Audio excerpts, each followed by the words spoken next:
ಪುಷ್ಪ cinema ನೋಡಿ ಮಕ್ಕಳು ಹಾಳಾಗ್ತಿದ್ದಾರಾ? ಶಿಕ್ಷಕಿ ಮಕ್ಕಳು ಹಾಳಾಗೋದಕ್ಕೆ ಪುಷ್ಪ ಸಿನಿಮಾ ಕಾರಣ ಎಂದಿದ್ಯಾಕೆ? ಮಕ್ಕಳ ಉಜ್ವಲ ಭವಿಷ್ಯದ ಮೇಲೆ ಈ ಸಿನಿಮಾ ಪ್ರಭಾವ ಬೀರ್ತಾ ಇದೆಯಾ? ಹಾಗಾದರೆ ಪುಷ್ಪ ಸಿನಿಮಾದಿಂದ ಏನು ಅನಾನುಕೂಲ? ಪುಷ್ಪ ಸಿನಿಮಾದಲ್ಲಿ ಅಲ್ಲು ಅರ್ಜುನ್ ನಟನೆಯಿಂದ ಹಾಳಾದ್ರು ಮಕ್ಕಳು. ಹಾಗಾದರೆ ಯಾವ ಕಾರಣಕ್ಕೆ ಹಾಳಾದರು? ನಮ್ಮ ಶಾಲೆಯಲ್ಲಿ ಮಕ್ಕಳು ಹಾಳಾಗೋದಕ್ಕೆ ಪುಷ್ಪ ಸಿನಿಮಾ ಕಾರಣ ಅಂತ ಶಿಕ್ಷಕರೊಬ್ಬರು ಹೇಳಿದ್ದಾರಂತೆ. ಶಿಕ್ಷಕರ ಮಾತನ್ನು ಮಕ್ಕಳು ಕೇಳೋದಿಲ್ಲ. ವಿಚಿತ್ರ ಹೇರ್ ಸ್ಟೈಲು, ಅಸಭ್ಯ ವರ್ತನೆ ಮಕ್ಕಳು ಮಾಡ್ತಾ ಇದ್ದಾರೆ. ಅವರಿಗೆ ನಾವು ಏನು ಹೇಳಲಾಗೋದಿಲ್ಲ. ಹೇಳಿದರೆ ಮಾನಸಿಕವಾಗಿ ಕುಗ್ಗಿ ಹೋಗ್ತಾರೆ. ಶಾಲೆಯ ಆಡಳಿತಾಧಿಕಾರಿಯಾಗಿ ನಾನು ವಿಫಲಳಾಗಿದ್ದೇನೆ. ಪೋಷಕರಿಗೆ ಈ ಬಗ್ಗೆ ಮಾಹಿತಿ ನೀಡಿದರೂ ಅವರು ತಲೆ ಕೆಡಿಸಿಕೊಳ್ಳೋದಿಲ್ಲ. ಇದಕ್ಕೆಲ್ಲ ಸಾಮೂಹಿಕ ಮಾಧ್ಯಮಗಳೇ ಕಾರಣ. ಮಕ್ಕಳು ಆದಷ್ಟು ಸೋಷಿಯಲ್ ಮೀಡಿಯಾ ಫಾಲೋ ಮಾಡ್ತಾರೆ.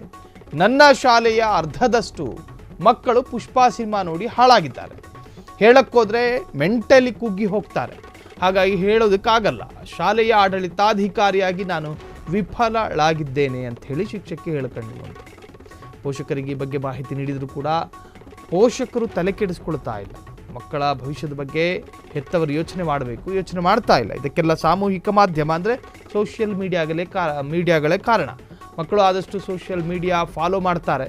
ನನ್ನ ಶಾಲೆಯ ಅರ್ಧದಷ್ಟು ಮಕ್ಕಳು ಪುಷ್ಪ ಸಿನಿಮಾ ನೋಡಿ ಹಾಳಾಗಿದ್ದಾರೆ ಅಂತ ಶಿಕ್ಷಕರು ಆರೋಪ ಮಾಡ್ತಾ ಇರುವಂತಹ ಸಿನಿಮಾದಲ್ಲಿ ಕಂಡುಬರುವಂತಹ ರೀತಿ ನೀತಿಗಳನ್ನೇ ಮಕ್ಕಳು ಅನುಕರಿಸ್ತಾರೆ. ಅದರಂತೆ ಹೀರೋಗಳು ಹೆಂಗೆ ಸಿಗರೆಟ್ ಸೇದ್ತಾರೋ ಅದರಂತೆ ಸೇದಬೇಕು.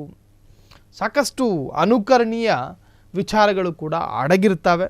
ಸಿನಿಮಾ ನಟ ನಟಿಯರು ಹೆಂಗೆ ಮಾಡ್ತಾರೋ ಅದನ್ನೇ ಫಾಲೋ ಮಾಡಬೇಕು ಅಂಥೇಳಿ ಮಕ್ಕಳು ಹಠಕ್ಕೆ ಬಿದ್ದು ಫಾಲೋ ಮಾಡ್ತಾರೆ. ಅದರಿಂದಾಗಿ ಮಕ್ಕಳ ಭವಿಷ್ಯಕ್ಕೂ ಕೂಡ ಅದು ಕೆಲವೊಮ್ಮೆ ಮಾರಕವಾಗಿ ಬಿಡುತ್ತೆ. ಸಿನಿಮಾ ಅನ್ನುವಂತಹದ್ದು ಮಕ್ಕಳ ಮನಸ್ಸಿಗೆ ಒಳ್ಳೆಯ ರೀತಿಯ ಪರಿಣಾಮ ಬೀರಿದರೆ ಅದು ಉತ್ತಮ. ಆದರೆ ಕೆಟ್ಟ ರೀತಿಯ ಪರಿಣಾಮ ಬೀರಿದರೆ ನಿಜಕ್ಕೂ ಕೂಡ ಮಕ್ಕಳ ಭವಿಷ್ಯಕ್ಕೆ ಅದು ತೊಂದರೆಯನ್ನು ತಂದುಕೊಡುತ್ತೆ.